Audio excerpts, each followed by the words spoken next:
महाभारत का युद्ध हो रहा था। बड़े बड़े वीर वीर गति को प्राप्त हो चुके थे। भीम और दुर्योधन के बीच में युद्ध चल रहा है। सब लोग अपनी आंखें फाड़ करके बैठे, टकटकी लगा के देख रहे हैं अब महाभारत का युद्ध कौन जीतेगा, कौरव या पांडव। भगवान कृष्ण भी अर्जुन के सारथी बनकर के विराज रहे हैं, एक कोने में खड़े हैं। भीम बार बार अपनी प्रचंड गदा का प्रहार करता है, लेकिन दुर्योधन के अंग का स्पर्श करके उसकी गदा खन्न से आवाज करती है, लेकिन दुर्योधन पर उसका कोई असर नहीं पड़ता। सब लोग बड़े चिंतित हो गए, क्या होगा इसका परिणाम। तभी भीम ने भगवान कृष्ण की ओर दृष्टिपात करते हुए देखा, तो भगवान कृष्ण ने इशारे में बताया, इसकी जंघा पर प्रहार करो। और जैसे ही गदा घुमा करके दुर्योधन की जंघा पर प्रहार भीम ने किया, जंघा टूट गई और दुर्योधन नीचे परास्त होकर गिर गया। यह संदेश पता चला तीर्थ यात्रा पर गए हुए बलराम जी को, ताम्रवर्ण हो गया आंखों का। धर्म युद्ध में नाभि से नीचे प्रहार करने का अधिकार किसी को नहीं है, और कृष्ण के रहते हुए भीम ने ऐसा कैसे कर दिया। अपने हल मुसल उठा करके महाभारत युद्ध में प्रवेश कर गए। सब लोग ठाकुर जी के चरणों में गए, बोले इनसे बचाओ हमको कैसे भी। ठाकुर जी दौड़ करके गए और जाकर के बलराम जी के चरणों में प्रणाम किया। ठाकुर जी को चरणों में प्रणाम करते देख बलराम जी का सारा गुस्सा ठंडा। ठाकुर जी को अपने हृदय से लगा करके खूब आनंदित हुए। कन्हैया, ये महाभारत के युद्ध में धर्म विरुद्ध कार्य क्यों हुआ तुम्हारे रहते हुए? दुर्योधन की जंघा पर प्रहार क्यों हुआ जब नाभि से नीचे प्रहार करने का अधिकार नहीं था धर्म युद्ध में? ऐसा क्यों हुआ मुझे बताओ। ठाकुर जी प्रत्युत्तर देते हैं, एक विधर्मी को मारने के लिए आप कह रहे हैं कि धर्म का पालन क्यों नहीं किया गया? ऐसा क्या विधर्म किया है दुर्योधन ने? बोले भरी सभा में हमारी बहन को निर्वस्त्र करना क्या यह धर्म है? और यदि वो धर्म अधर्म था तो उस अधर्म से बचाने के लिए द्रौपदी को आप क्यों नहीं गए वहां पर? आज आप तुरंत प्रकट हो गए हैं यहां पर, उस समय आप कहां थे? महाभारत के युद्ध में चक्रव्यूह बना करके इन्होंने हमारे भांजे को मार दिया, अभिमन्यु का वध कर दिया। उस समय क्यों नहीं आए आप? और आज जब आपके शिष्य दुर्योधन पर प्रहार किया गया है तो आप यहां तुरंत प्रकट हो गए। विधर्मी को मारने के लिए धर्म का पालन करना मैं नहीं समझता ये उचित है। ऐसे विधर्मी को तो विधर्म से ही वध करना चाहिए। ठाकुर जी के द्वारा इन वचनों को सुनकर के बलराम जी को पश्चाताप हुआ। पांडव समस्त महाभारत का युद्ध जीत गए, लेकिन दुर्योधन अभी भी अचेत पड़ा है। तभी गुरुपुत्र अश्वत्थामा अर्धरात्रि में दुर्योधन के पास जाकर के कहते हैं, हे दुर्योधन आज्ञा करो, मैं क्या करूं? बोले आज्ञा क्या है, एक ही बात है, यदि पंच पांडवों को मार सकते हो तो मेरी मृत्यु तो सुनिश्चित है, मैं कुछ ही क्षणों में मर जाऊंगा, लेकिन मुझे ये संदेश मिल जाए कि पांचों पांडव मर गए हैं तो मेरी मृत्यु सुखद हो जाएगी और ये सब राजपाट तुमको मिल जाएगा।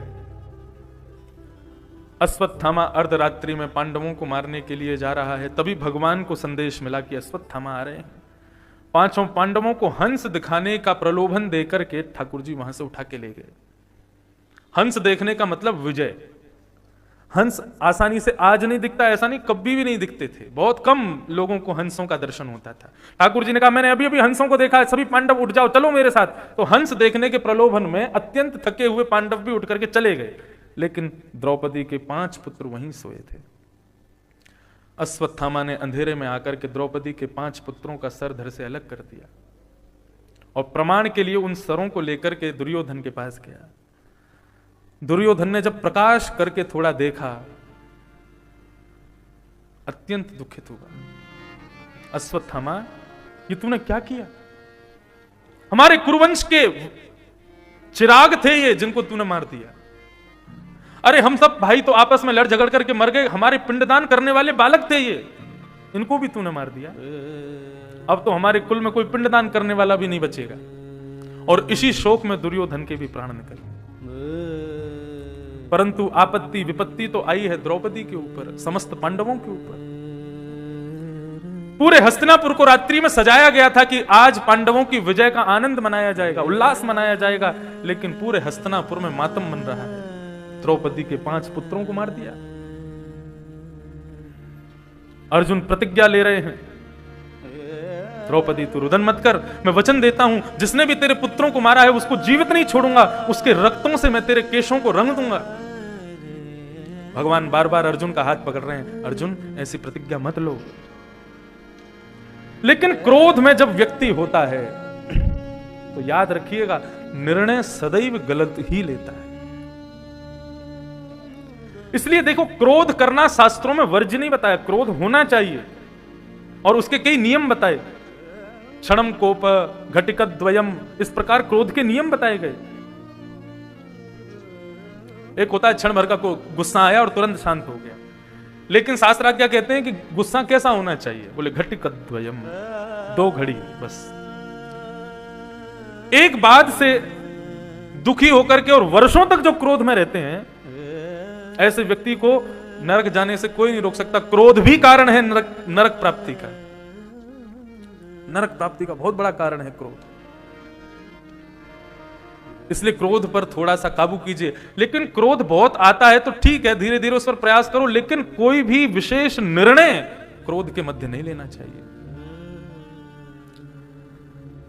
क्योंकि क्रोध जब आता है तो व्यक्ति अपने मति से और अपने मन से सोचना बंद कर देता है। धृतराष्ट्र कहते हैं, जानामि धर्मं न च मे प्रवृत्ति, जानाम्य धर्मं न च मे निवृत्ति, केनापि देवेन हृदय स्थितेन। मैं धर्म जानता हूं, क्या धर्म है मुझे पता है।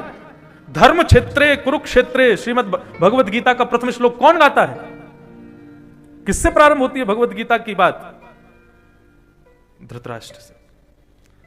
धृतराष्ट्र जानता है कि कुरुक्षेत्र एक धर्म क्षेत्र है और वहां यदि मेरे पुत्र मारे जाएंगे तो उनको मुक्ति जरूर मिलेगी, ये बात जानता है धृतराष्ट्र। वे कहते हैं मैं जानता हूं धर्म क्या है, लेकिन मैं क्या करूं, मेरी उसमें प्रवृत्ति नहीं है, और मैं जानता हूं जो भी कुछ मेरे द्वारा हो रहा है सब अधर्म है, लेकिन वो उससे मेरी निवृत्ति नहीं हो रही, मैं उससे निकल नहीं पा रहा। केनापि देवेन हृदय स्थितेन, ना जाने कौन मेरे भीतर बैठ करके मुझसे ये सब करवा रहा है। ये मन ही जब क्रोध के कारण राक्षस बनता है तो यही हमसे सब अधर्म करवाता है। इसलिए क्रोध में कभी निर्णय नहीं लेना चाहिए, सदैव इसका ध्यान रखिए। क्रोध आवे तो एकांत में बैठ करके रो लो, खुद को पीट लो, मार लो, लेकिन कोई निर्णय कभी मत लेना, क्योंकि वो निर्णय स्वयं को भी कष्ट देता है, संपूर्ण परिवार को भी कष्ट देता है, संपूर्ण समाज को भी कष्ट देता है, और उसके बाद ग्लानि होती है वो अलग, कि मैंने ऐसा क्यों किया, ऐसा नहीं करना चाहिए था। इसलिए क्रोध करो, लेकिन क्रोध में कोई निर्णय मत लो।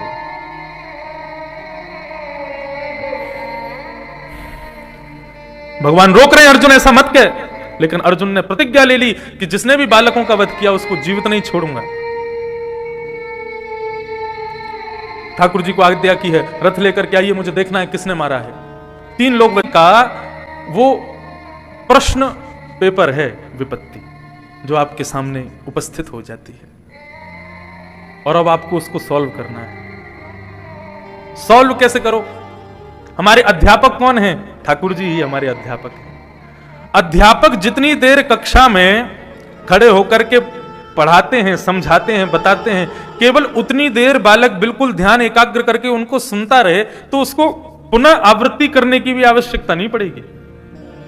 स्कूल में पढ़ा रहे अध्यापक को ध्यान से सुन लिया जाए जब वो पढ़ाते हैं, तो घर पर आकर के एक बार को पुनः आवृत्ति नहीं भी करोगे तो भी आपके स्मरण में रहेगा कि अध्यापक ने क्या पढ़ाया।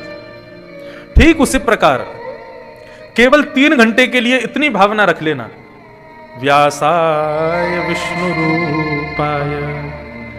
ये जो सामने व्यासपीठ पर व्यास बैठे हैं, ये स्वयं तो कोई शरीर होंगे, लेकिन ये जितनी देर यहां बैठ के बोल रहे हैं ये जरूर विष्णु का प्रवचन है, ये कोई विष्णु ही बोल रहे हैं। मेरे प्रति भगवत भाव रखो, ऐसा नहीं मैं कदाचित कह रहा हूं, मेरा कहने का भाव केवल वाणी के लिए है कि शब्द ब्रह्म है, इसके प्रति विष्णु भाव रखो, और जितनी देर ये वाणी की वार्ता यहां चलती है उतनी देर ध्यान एकाग्र करके बैठो। उसका फायदा क्या होगा? जब विपत्ति रूपी प्रश्न पत्र आपके सामने आएगा तो यहां ध्यान एकाग्र रहा होगा तो उस विपत्ति के प्रश्न पत्र को आप बड़ी आसानी से सुलभ कर लोगे। उसमें ज्यादा दुविधा के लिए तो मुझे नहीं चाहिए, हस्तिनापुर के लिए तो मैं इनको छूंगा भी नहीं।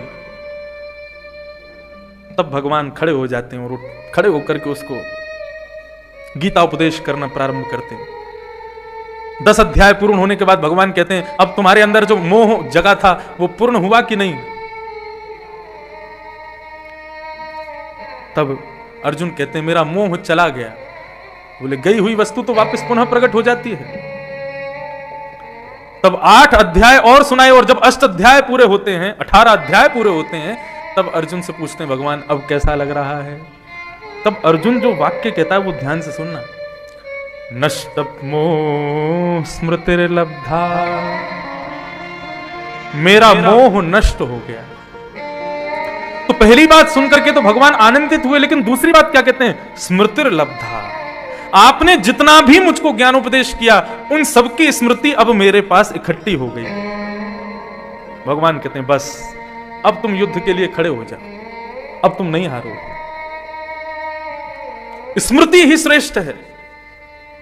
भगवत स्मृति करिए, लेकिन विपत्ति आने पर आपको उसका सामना स्वयं करना पड़ेगा।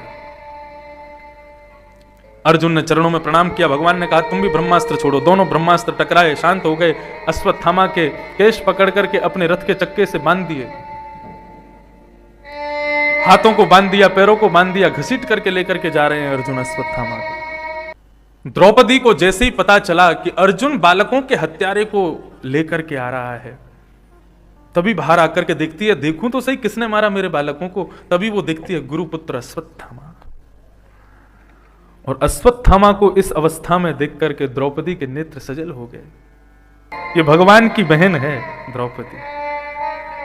अपने नवांकुर बालकों की हत्यारे को देख करके द्रौपदी के नेत्र सजल हो गए।